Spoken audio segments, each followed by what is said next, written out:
Salut TD artiste, tu veux passer à l'action? Moi aussi. Mais ce matin, j'étais à deux doigts de sombrer dans le scroll infini, les vidéos YouTube, tout ça. Parce que mon cerveau, il voulait tout, sauf faire ce que j'avais prévu. Et si j'avais pas sorti mes petits outils, mes petites routines, mes petits hacks de survie TDAH, bah la vidéo, elle n'existerait pas.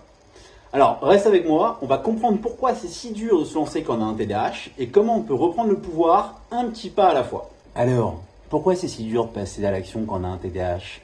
Pourquoi on tourne en rond même quand on veut avancer? Voici les 5 grandes raisons qui nous sabotent de l'intérieur. Raison 1, un système de motivation détraqué. Être feignant, c'est pas vouloir. Procrastiner, c'est vouloir, mais rester bloqué à la porte d'entrée. Et ça, c'est typique d'un cerveau TDAH. On a l'envie, l'idée, mais au moment d'agir, il y a comme un mur invisible, un bug interne. Ton cerveau a de la batterie, mais dès que tu ouvres une appli, ça redémarre tout seul. T'as pas besoin de recharge, t'as besoin d'un putain de debug, et ton téléphone il fonctionne. Tout simplement. La raison numéro 2, c'est le piège du plaisir immédiat. Nous, notre cerveau, il est câblé pour la gratification instantanée. Si la tâche à faire n'est pas stimulante, plaisante, urgente, ou si t'as pas peur, ça passe à la trappe, automatiquement. Tu peux écrire 12 fois sur ta to-do list. Mais to-do list, laisse tomber, quand j'ai pas envie. Ton cerveau, il te dira, pas assez excitant, ça te fait pas peur, on verra demain. Pourquoi? Parce que ton système de dopamine, il est en galère. C'est comme si tu essayais de démarrer une moto qui a un briquet. Ça part pas, quoi. C'est comme si tu avais un petit singe dans la tête qui gère ta motivation. Sauf que ce singe, il s'en fout du long terme. Lui, il veut des bananes maintenant, pas une plantation dans 6 mois. Alors il t'envoie vers YouTube, Insta, bref, tout ce que tu avais prévu, quoi. Raison 3, le doute et le manque de confiance. Tu veux faire un truc, mais dans ta tête, moi dans ma tête en tout cas, ça fait est-ce que j'en suis capable? Et si je me foirais? Et si on me jugeait? Et ça, c'est moi pendant des années.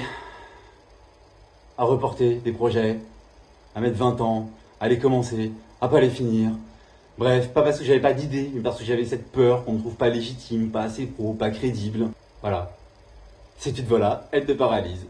Et comme t'agis pas, tu culpabilises. Et comme tu culpabilises, tu agis encore moins. C'est un cercle vicieux. Raison 4. Le regard des autres. Hyper important, hyper chiant chez TDAH. J'ai abandonné plein de trucs parce que c'était nul, parce que j'avais peur de ce qu'on allait penser. Et quand t'es hypersensible en plus TDAH, le jugement des autres devient une barrière énorme. T'as grandi avec des critiques, des étiquettes, tu vas jamais au bout, tu t'éparpilles, tu fais toujours tout à moitié. Alors t'as tes propres critiques internes déjà, et à force d'entendre tout ça, tu les crois, tu te les répètes et tu te sabotes avant même de commencer. C'est comme si tu montais sur scène, avec dans le public, toutes les personnes qui t'ont dit un jour que t'étais pas capable.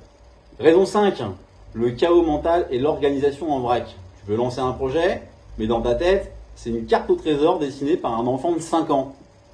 Sous acide. Trop d'options, trop d'étapes, aucune boussole. Tu veux juste envoyer un mail et tu te retrouves comme moi avec 14 onglets ouverts sur un voyage en Ardèche, Amazon, bref, une nouvelle astuce pour investir, enfin bref, j'en sais rien, paralysie totale, tu fais tout et n'importe quoi. Tu passes plus de temps à chercher la première étape qu'à avancer d'1 centimètre. Et comme à Basic Fit, la salle de sport, il y a marqué sur le mur, une rep, c'est mieux que rien. Non, tu n'es pas paresseux. T'as un cerveau qui rame au démarrage, qui veut du plaisir tout de suite et qui doute de lui-même toutes les 2 minutes.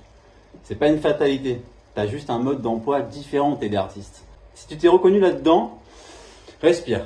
Tu peux apprendre à piloter ton cerveau, à reprendre le pouvoir. Dans la prochaine vidéo, je vais te filer des stratégies concrètes pour passer à l'action, même avec un cerveau en freestyle.